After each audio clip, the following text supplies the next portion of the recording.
এত আয়োজন করে ধ্বংস করতে কয়জন পারে বলো? আর সেখানে তুমি সফর।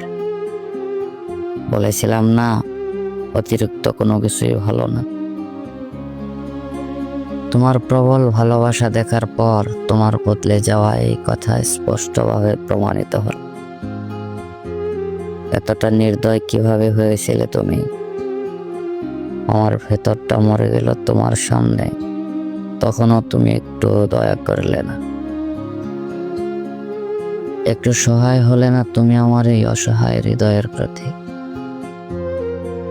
আমার ধ্বংস কি তোমার হৃদয় স্পর্শ করে না? আমার যন্ত্রণাগুলো কি একটু অনুভব করে দেখো না? বুকে তীব্র কষ্ট যন্ত্রণা হলে মানুষ নিজের নিয়ন্ত্রণ হারিয়ে হয়তো মারা যায়, নয়তো সয়ে যায়।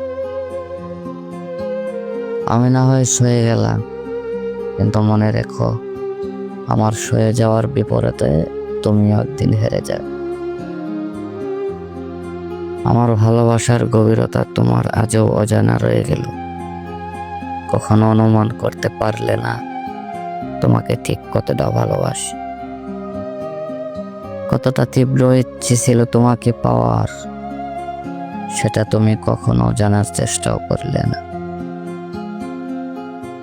অযত্নে অবহেলায় বড় হওয়ায় আমি তাকে যত্নের অভাবে তুমি মারতে না পারলেও ধ্বংস করতে ঠিকই পেরেছো।